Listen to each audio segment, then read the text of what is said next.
Y si usted está con nosotros hoy o nos está oyendo a través de internet o viendo en el canal 17, es un honor y un privilegio que nos acompañe en este día y esperamos que la palabra que el Señor ha puesto hoy sea de bendición para todos ustedes. Vamos al Evangelio según San Mateo, capítulo 6. Hay un eterno debate en qué es lo primero en el reino de los cielos. Para algunos son los carismas o los dones. Hasta hace unos años era muy simple realmente y muy práctica la vida de fe. Les explico, tal vez. Primero, hablando en El Salvador, las iglesias eran sumamente pequeñas. ¿Qué razón había en eso? No había mucha población que conocía a Cristo. La estructura de la iglesia estaba enfocada en el pastor, probablemente su esposa o su hija tocando el piano. Probablemente había uno o dos diáconos, que eran toda la estructura operativa. Y en algún momento se derrotaban las hermanas para cuidar a los hijos de las personas. Y en algún momento creo de que pues eso era bien lindo. De repente, como todo en la vida, crece y hay que replantearse un montón de cosas. Y el desarrollo de la vida cristiana se fue replanteando en varios aspectos.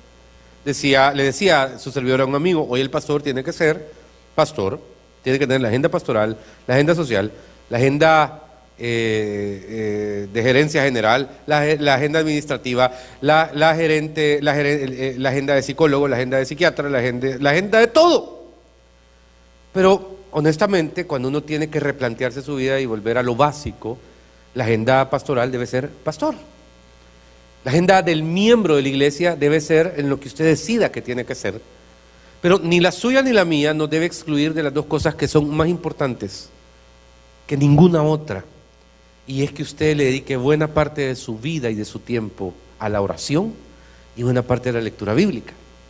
Creo que nos hemos distraído. Le doy un ejemplo. Sustituimos con el tiempo y la necesidad y las tendencias, por ejemplo, a la hermana Jane en el piano por un ministerio de alabanza. Ayer tuve una reunión con el ministerio de alabanza. Le decía, explíquenme, no existe un libro, no existe un lugar donde hayan 8 ministerios de alabanza. 8. Entonces, ténganme paciencia, no hay un manual, no hay un libro en internet, no hay una página que me diga así se lleva un proyecto con 8 ministerios de alabanza. Kids, Baby, ¿cómo se llama? Project T, que es los adolescentes, Level Up, que son los jóvenes adultos, el de jueves y martes, de hombres y mujeres, son 3, y los 5 de los domingos son 8. ¿Cómo hacerlo? Ahora, mi mensaje a los músicos ayer fue, es maravilloso tener 8 bandas, pero tenemos que entender de que más allá de la bendición de ser 8 bandas, tenemos que entender que cada uno de ustedes tiene que ser un ministro. ¿Y cómo se es un ministro? Fluyendo en la palabra, creciendo en ella y creciendo en la oración. La palabra de Dios, en un momento, creo que los discípulos estaban en la misma crisis. No es la crisis realmente la palabra, quizás es la circunstancia, Felipe. Y estaban platicando cómo orar, porque les quiero recordar 2 o 3 cosas. En el tiempo que narran los evangelios, ellos eran judíos, no eran cristianos. 1. 2, el judaísmo enseña cierta distancia hacia Dios.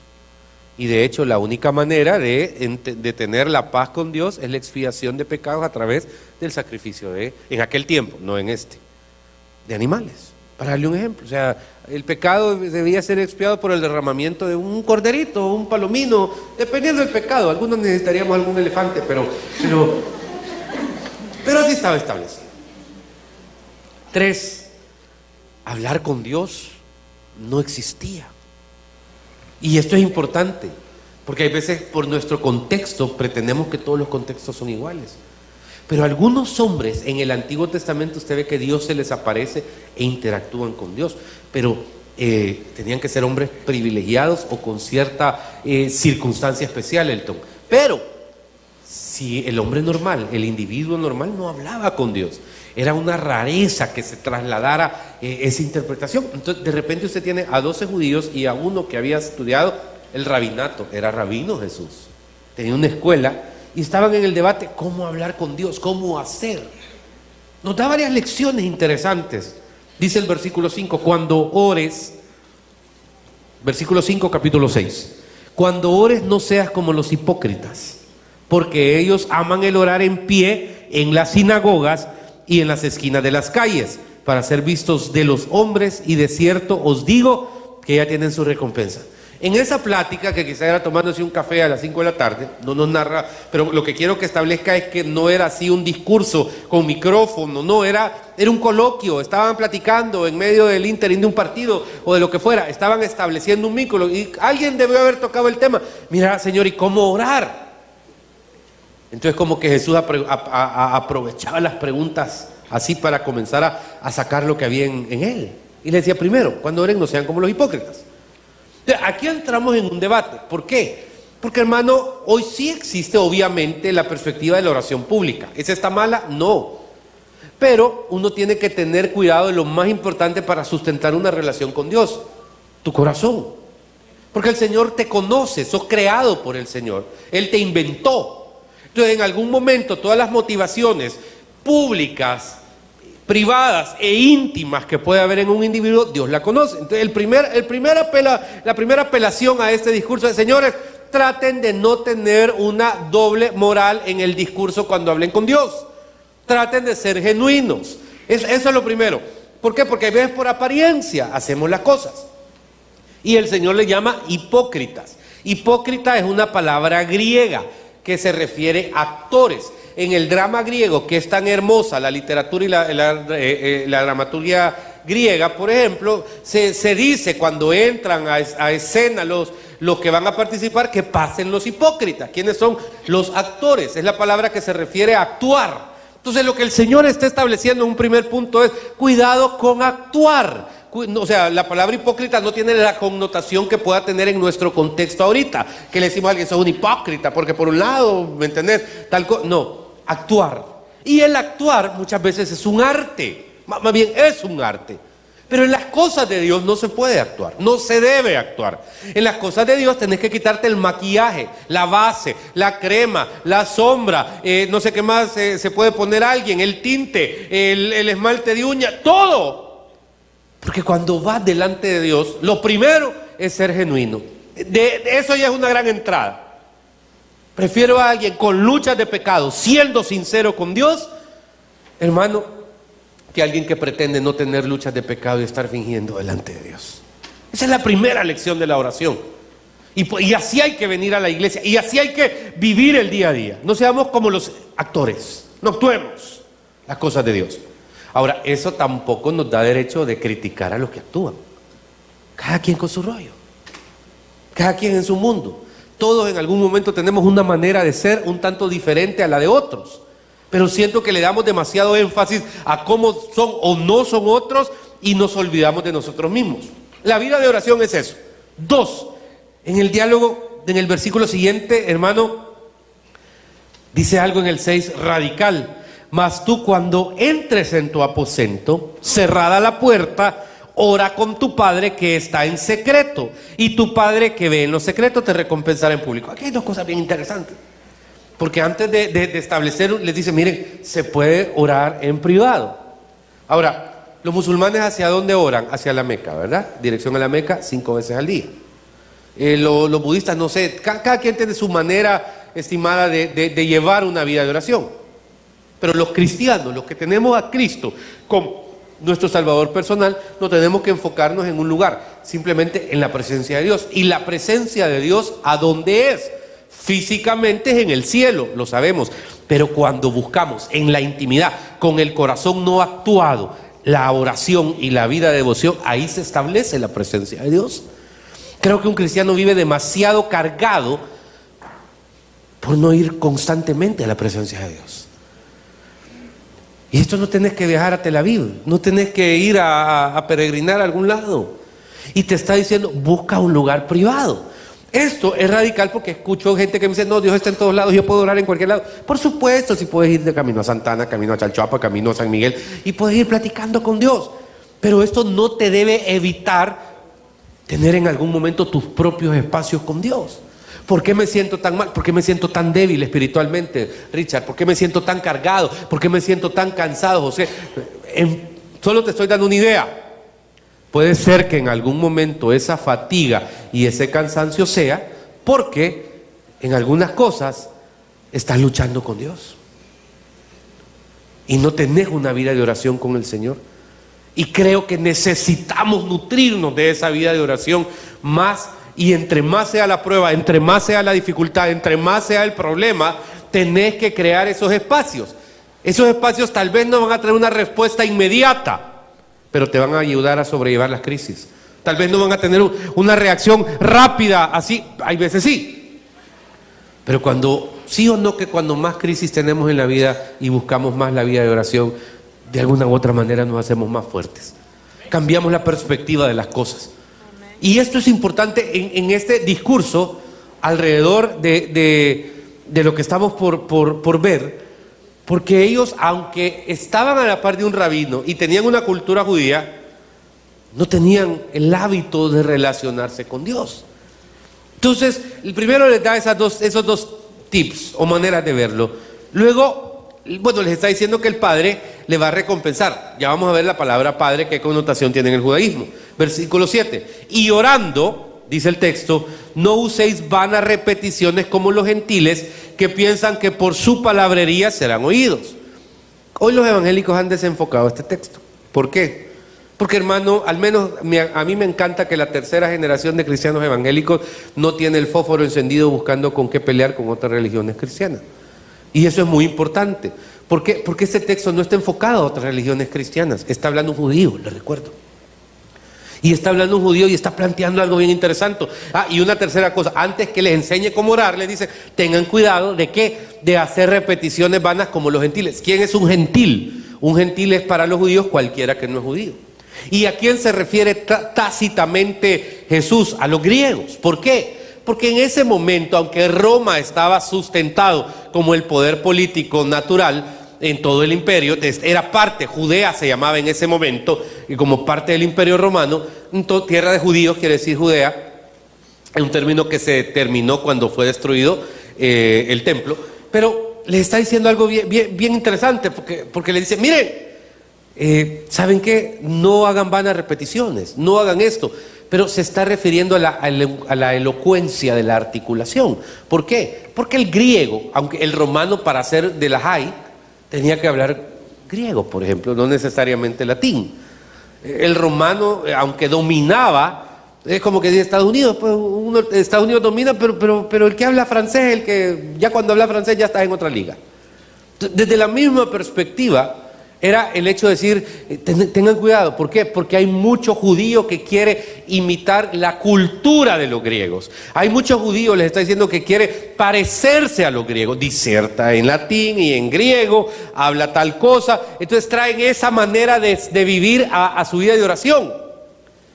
¿Sí o no? Honestamente yo he ido a iglesias que oigo orar gente y me encanta. Y digo, así quisiera hablar yo un día. Es que tienen una capacidad de orar así bonita, pues, pero todo les sale, ¿me entiendes? Y no sé, suben el tono de voz, lo bajan. Y no digo que no sea genuino, digo, qué bonito que alguien lo hace así.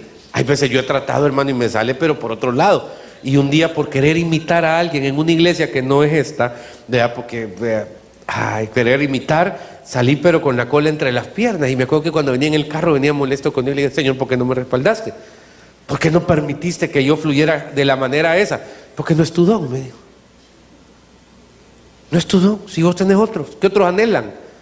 Hay gente que quisiera los dones que vos tenés, pero ese no es el tuyo. Ahora, con eso quiero decir, no es que no ore, no es que no hable con Dios, claro que sí, trato de hacerlo mucho. Sin embargo, estoy hablando de esa manera de ser. Entonces, el tercer mensaje que les da a este grupo de 12 discípulos es, señores, traten de ser genuinos. No, cuidado con estar repitiendo como los que no son judíos. ¿Por qué? Porque alguien que no es judío no puede orarle al Dios de los judíos. No puede, no tiene lógica. Y esos tres principios, antes de explicar qué es el Padre Nuestro, le llevan a estos 12 hombres, algunos más jóvenes, otros más viejos, a decir, de plano, quizá hay una manera, un método, quizá hay un punto central en la manera de desarrollar la vida de fe. Y después de esas lecciones les dice una frase, mire, no os hagáis pues semejantes a ellos, porque vuestro Padre sabe de qué cosas tenéis necesidad antes que vosotros lo pidáis. Aquí hay otra cosa que no me cuadra. Cuando yo venía si yo fuera griego, póngame atención. Yo tengo que venir delante, dígame una diosa griega, cualquiera. Ay, los de estudiar en la Universidad del Salvador, díganme por favor. Lea, esa no, ese es del Star Wars, disculpe. ¿Ah? Afrodita. Atenea, vaya, ok. Entonces, ¿qué tengo que venir? Vengo casi siempre en todas estas culturas, uno viene delante de un dios, ¿a qué? A pedirle un favor, ¿ok? Entonces, ¿qué hago? Vengo a ofrecer al templo algo a cambio de un favor. Entonces vengo al templo de Atenea y pongo algo y le pido a Atenea un ateneo, para dar un ejemplo, un ateniense. Entonces lo recibo. Pero de repente el Señor le dice, hey, no vaya, Migdalia, a cometer el error de ellos. ¿Por qué? Porque a este Dios del cual yo les estoy enseñando a orar y les estoy enseñando a adorar, Él ya sabe qué necesitas si Él te creó. Entonces, aunque habrá un tiempo para que le presentes tu causa, cosa importante, lo más gratificante en la relación con este Dios es acercarnos a Él, a su presencia, para adorarle, para compartir con Él. Que ¿me está entendiendo? Bueno, 3 me están entendiendo, los demás no. Mil disculpas, tal vez no estoy siendo muy explícito, es mi error. Tal vez lo que quiero plantearle es que la primera diferencia entre el Dios de Israel, al cual los cristianos adoramos, y cualquier otro Dios, la primera diferencia en que cómo los cristianos adoran a Dios versus los judíos o cualquier otro grupo, es que a Dios se le busca para adorarle. A Dios se le busca para declarar su grandeza. A Dios le interesa que nos relacionemos con Él en un vínculo en que ninguna otra deidad de ninguna religión tiene el privilegio de hacerlo. Y es donde las cosas comienzan a pasar. Por eso les dice, no lo hagan actuado, no lo hagan solo en público, háganlo en privado, presenten su causa, pero sepan que aunque ustedes presenten su causa, Él ya la sabe. Lo más importante entonces no es presentar su causa, es vivir la experiencia de ser cristiano. Entonces, en ese proceso, hermano, vea el versículo siguiente. Quien está en la pantalla le pido súper agilidad ahorita, porfa. Diana, creo que es. Gracias, Diana. En el 9 dice, vosotros pues oraréis así. Y de repente a hombres judíos les comienza a dar una cátedra. Y lo primero que les dice es, aprendan a decir ¿qué? Padre nuestro. Aquí entramos en una crisis contemporánea. ¿Por qué? Hermano, los evangélicos le tienen pavor al Padre Nuestro. Es muy raro oír a un evangélico orar el Padre Nuestro completo. Yo he escuchado oraciones que comienzan, Padre Nuestro que estás en el cielo, bendito sea. Y luego se van, oran por las prostitutas, oran por los señores de la calle, oran por todo. Pero la comienzan así. ¿Es eso malo? No. Pero el por qué el evangélico, pregúntese, no repite la oración completa. Es cultural, nada más. Y es en Centroamérica. Usted va a Europa, a una iglesia cristiana evangélica y lo repiten, ¿por qué? Porque es la enseñanza completa. Pero también el Padre Nuestro es la oración modelo, no solo para repetirla textualmente, es la oración que nos enseña lo que involucra el enriquecimiento espiritual del individuo en su relación con Dios. Y lo primero que le dice es Padre Nuestro. Para un judío esto es radicalmente complicado, porque ellos están viendo a un Dios distante. Ellos han aprendido que existe Dios y lo adoran y lo aman, pero no tienen relación. El cristianismo, el primer elemento que sustenta es que debe haber relación entre usted y Dios. Amén. Padre nuestro, Él es tu Padre. La palabra, hermano, la connotación nuestro es otra cosa radical, compleja, porque significa que hay vínculo. Pero yo creo que muchos no ocupan ese vínculo. Mire, usted puede ser un hombre amargado de 99 años o un niño sensible de 12, pero para Dios no hay edad. Usted no tiene edad en el mundo espiritual. usted simplemente o tiene relación con el Señor o no la tiene. Y ve al Señor como Padre o no lo ve. ¿Cómo lo ve? Sería la primera pregunta. No espero 10,000 amén. Sé que esta iglesia no es así, pero al menos mi pregunta es: ¿cómo ve? ¿Lo ves como tu papá? ¿Entendés lo que significa ser hijo de Dios por medio de la sangre de Cristo o no lo has entendido? Porque tenés el privilegio, papá, de ver al Señor como tu Salvador, pero al Padre Creador como tu Padre. Y a mí me carga cuando veo gente fría, distante, no entendida de lo que la paternidad de Dios representa. Y la paternidad de Dios es que Él sacrificó lo que más amaba por tu causa. Padre nuestro, que estás en el cielo. Esa es la segunda frase del Padre nuestro. ¿Qué quiere decir, hermano Herbert, que estás en el cielo? Nos ubica. Nos ubica, ¿por qué? Porque un cristiano debe saber que la deidad de Dios, hermano, trasciende cualquier cosa. ¿Y cómo es posible que el que está en el cielo tenga el vínculo directo con nosotros?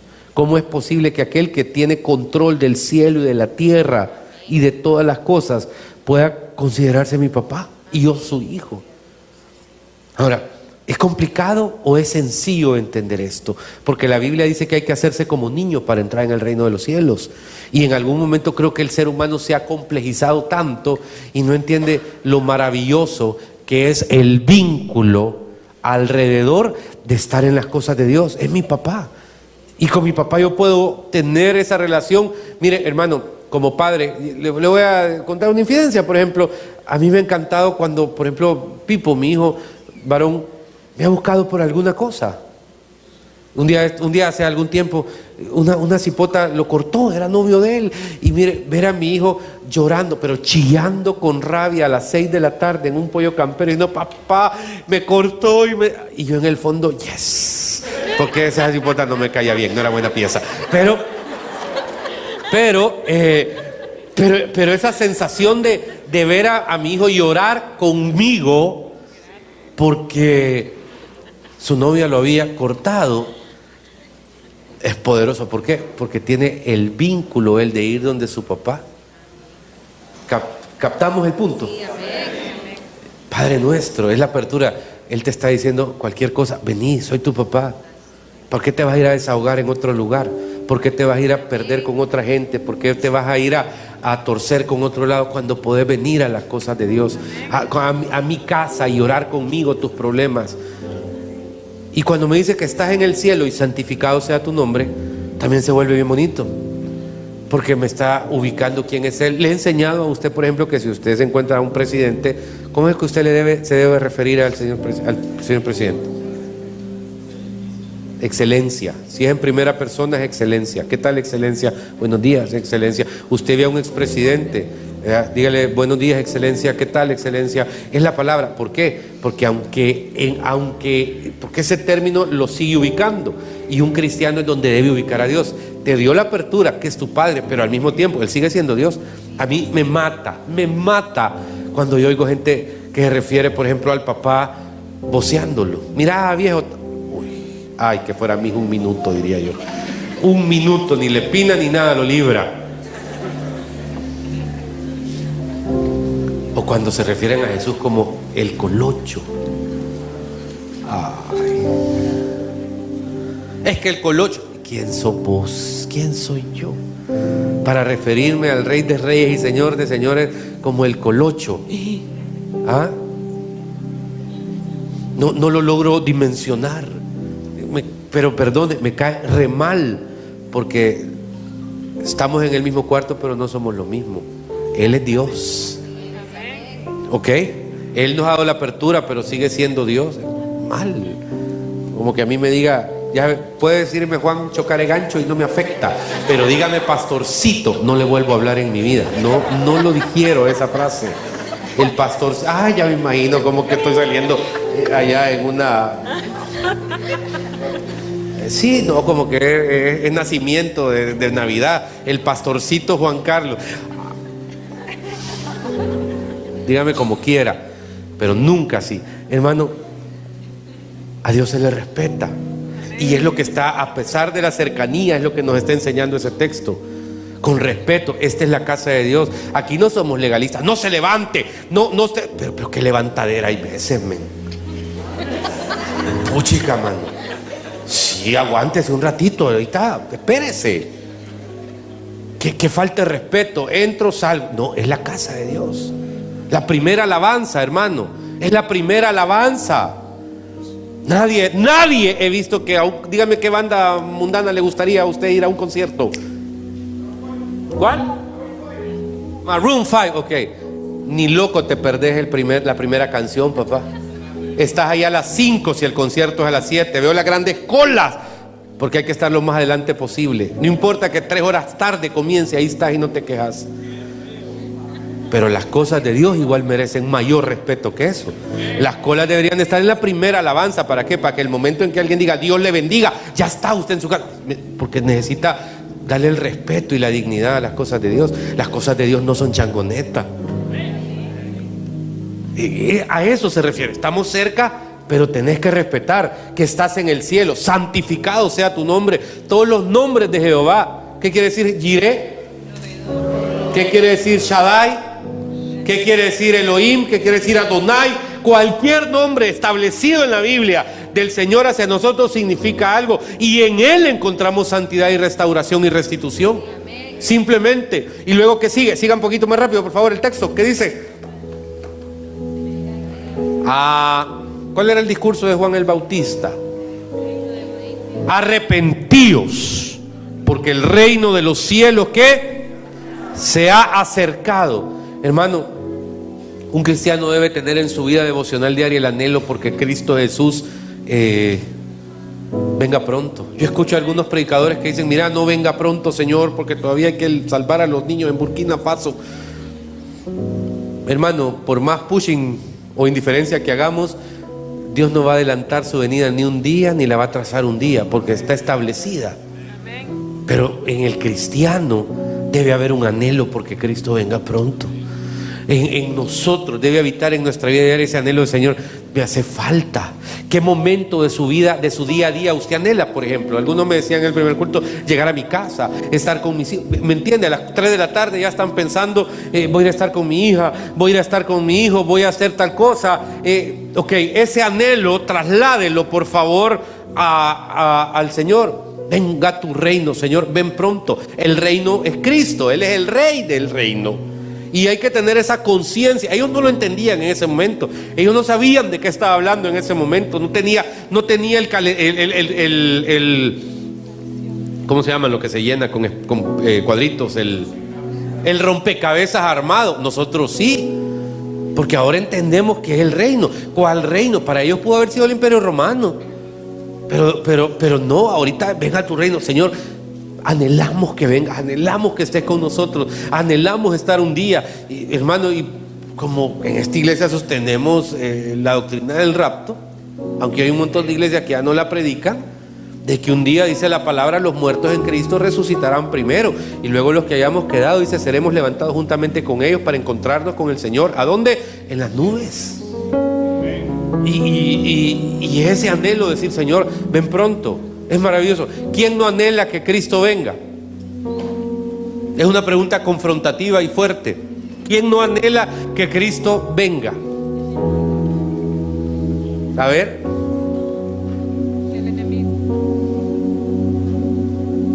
Los que tienen movida. ¿En serio? ¿Sabe por qué? Porque en el fondo usted está con el miedo de enfrentar al Señor.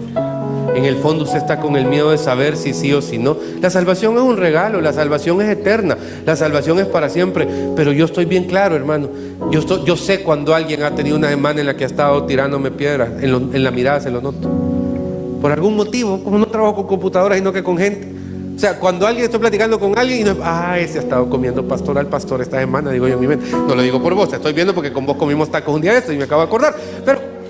Pero en la mente es como obviamente, porque la mirada para abajo, porque la otra cosa. Y es como uno tiene que aprender a lidiar con ciertas cosas.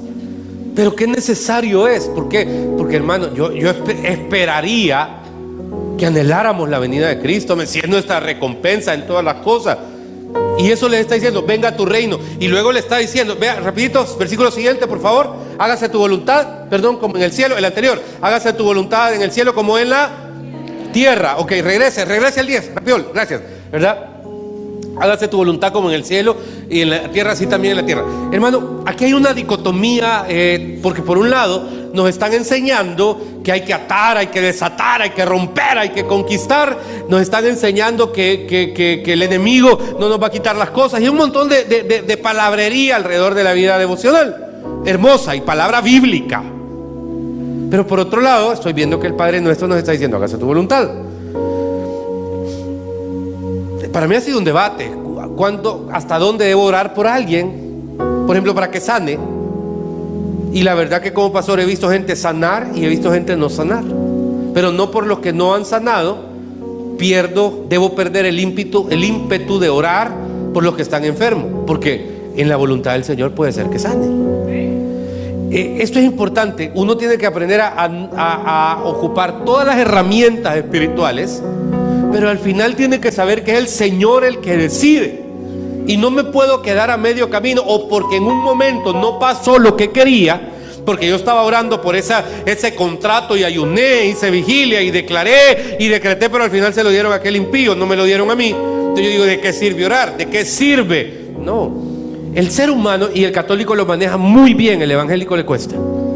Cuando llegan determinados momentos, entender lo que la palabra resignación significa. La resignación es ese punto de que hice lo posible, pero ya estuvo. Se lo voy a ejemplificar de una manera más sencilla. Usted está viendo un partido de fútbol. Su equipo va 0-0. Ha fallado 40 goles en la meta. Y en el minuto 90, el equipo rival le mete un gol. Y perdió el partido 1-0. Ok. Media vez el árbitro pita. ¿Qué le toca a uno? Resignarse. Exactamente. Te toca resignarte y te toca ubicar que perdiste el partido. Pero eso no te quita la pasión por el fútbol. Entonces, ese principio, hágase tu voluntad, hermano.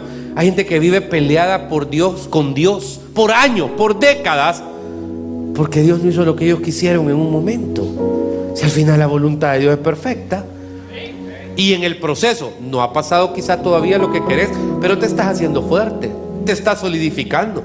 Analiza al hombre de hace año y medio y mira al hombre de ahorita. ¿Qué diferencia hay? Montones. ¿Por qué? Porque a través del proceso estás viendo la voluntad de Dios y es perfecta. Dios no ha perdido ni una, no se le ha caído ningún papel del escritorio hasta que yo sepa. Jamás un ángel se ha llevado en un ala un pedazo de papel y se le ha olvidado en el listado de las cosas a Dios, porque Él es perfecto. Y eso quiere decir en la oración, bueno, Señor, yo estoy peleando por esto, yo oro por esto, pero tu voluntad es perfecta y yo la voy a aceptar. Punto. Eso te hace grande en el mundo espiritual. Vea lo que dice. Y luego dice, como en el cielo, también en la tierra, porque Él tiene control absoluto. Versículo siguiente, por favor, para ir avanzando.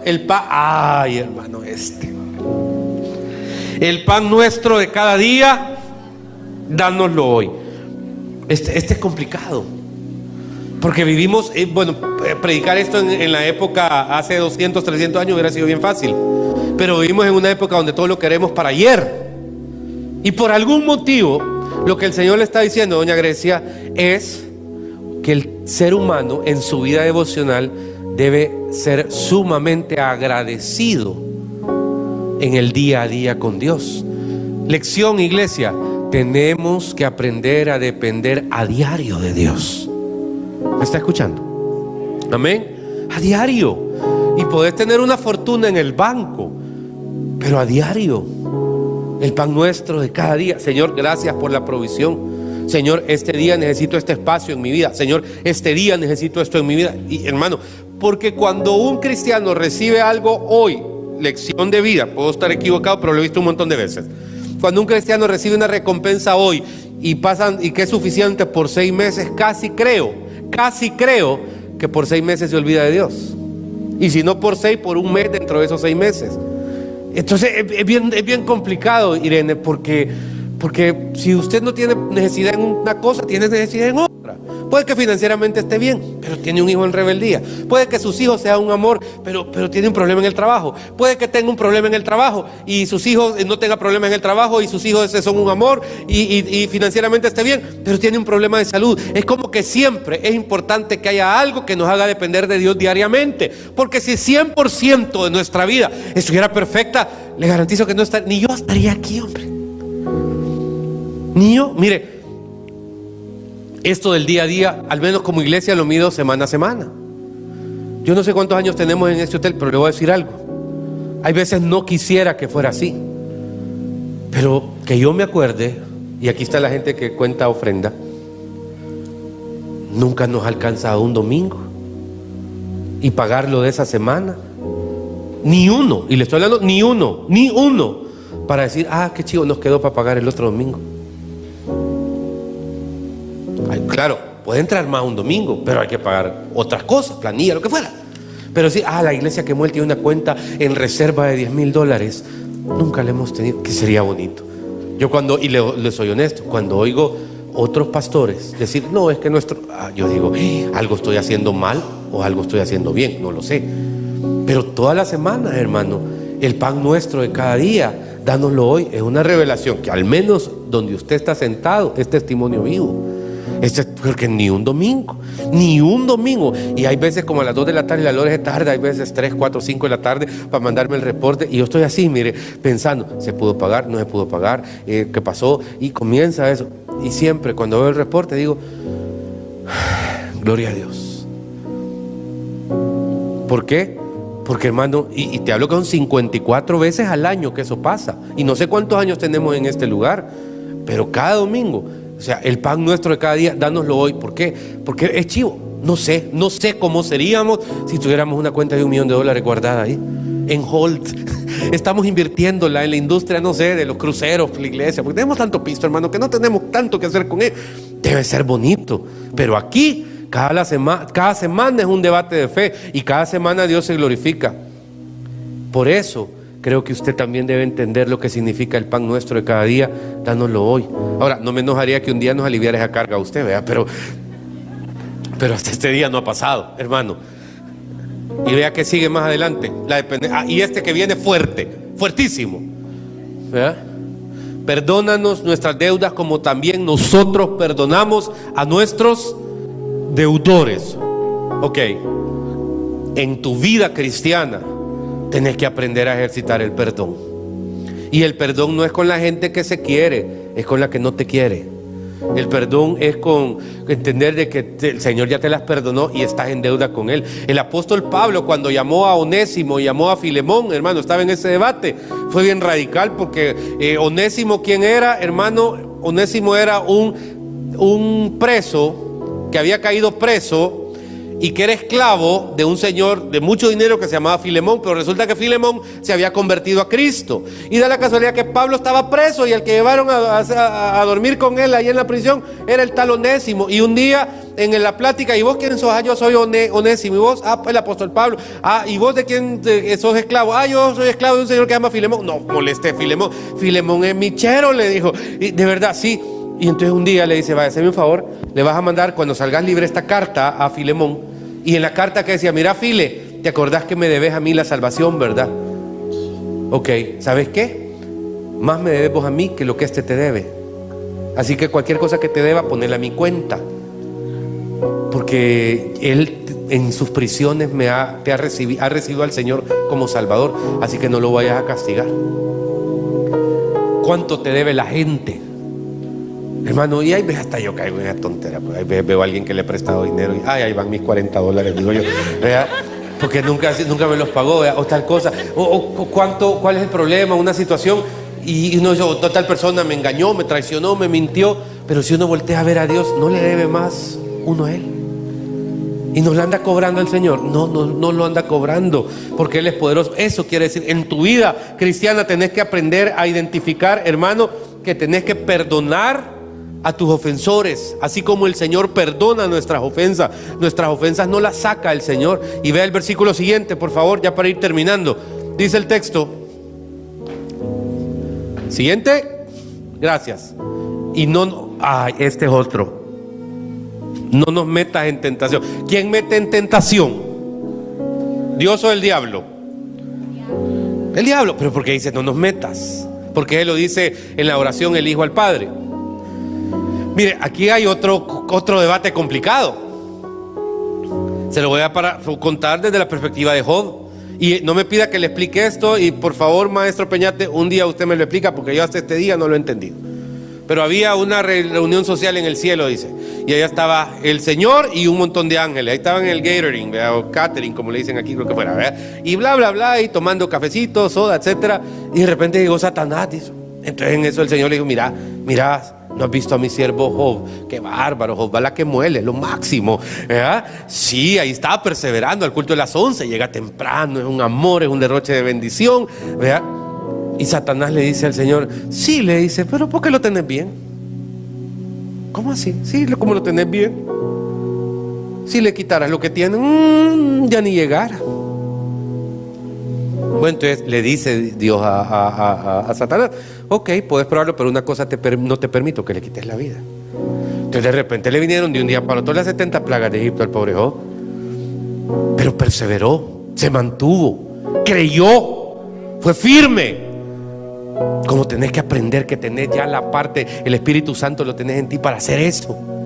Bueno, perseveró. Hubo otra reunión social allá en el cielo. Apareció otra vez los ángeles, estaban ahí, ¿verdad? Comiendo taquitos, lo que fuera. Y apareció otra vez Satanás. Y le dijo el Señor, ¿ya viste a mi siervo Job cómo está? Mira cómo ha perseverado. Sí, le dijo, pero ¿por qué no le has quitado esto y esto y esto? Segunda. Bueno, le dijo, si me dieras permiso lo puedo probar en eso también. Y ¿sabes qué? Ahí vamos a ver si realmente te glorifica. Y dice la palabra que entonces el Señor le autorizó a Satanás que él lo golpeara otra vez, sin que le quitara la vida, porque él se lo prohibió. Entonces de repente así fue. Hermano, cuando intentó la tercera, ya no. Ya estuvo. Conclusión en esto, hermano. El Señor se glorifica porque sos cristiano, ya tenés un ADN diferente. Ya no te puedes medir como un mundano, lo siento. Aunque jugues a mundanito de vez en cuando, ya no lo sos. El Espíritu Santo está en ti desde el momento en que recibiste a Cristo. Y tenés que entender que en la prueba tenés que sacar la casta. Hay veces te va a estar lloviendo sobre mojado, maestro, pero aguántela. Porque en los momentos de la tribulación el Señor se está glorificando. En los momentos de la tribulación, si ve tu permanencia, si permanecéis en mí, dice el Señor, y mis palabras permanecen en vosotros. Hermano, ese es un gran argumento. Pero ¿en qué momento? Si allá en un resort, allá en las Bahamas, debe ser bien fácil decir eso. Pero aquí en la Trabazón de San Salvador no es fácil. Si permanecéis en mí, mis palabras permanecen en vosotros, pedid lo que queráis y os será hecho. Y es donde un hijo debe decir, tengo que ser fuerte, tengo que ser fuerte.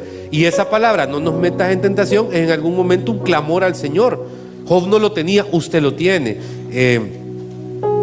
Pero la tentación es delicada. No solo se refiere, ay Señor, yo no me meta en tentación de mujeres, Señor.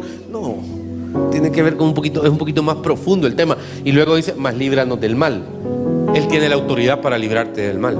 Él tiene la autoridad para controlar alrededor de tu vida que el mal no te toque. Dice la Biblia, caerán 1000 a tu lado y 10.000 a tu diestra, pero a ti no llegarán. Aquí te pueden rugir, mira, y no van a llegar. No van a llegar, no van a llegar. Tenés que aprender a estar confiado en el Señor en esa área. Y termina diciendo, hermano, porque tuyo es el reino, el poder y la gloria por todos los siglos. Diga en voz alta, porque tuyo es el reino, el poder y la gloria por todos los siglos. La grandeza de un cristiano es reconocer el señorío absoluto de Cristo.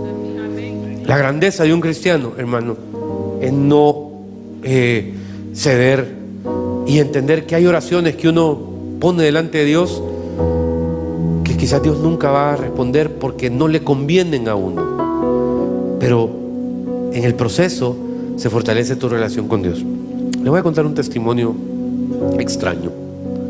Hace 6 años, yo me acuerdo que yo lloraba en la madrugada y le decía, Señor, llévame, ya no aguanto. Viniendo para la iglesia, le decía, Señor, llévame, me quiero morir, esta vida es un infierno. Vivía pero un infierno. O sea, no es que hubiera grandes tragedias, simplemente un estado de infelicidad.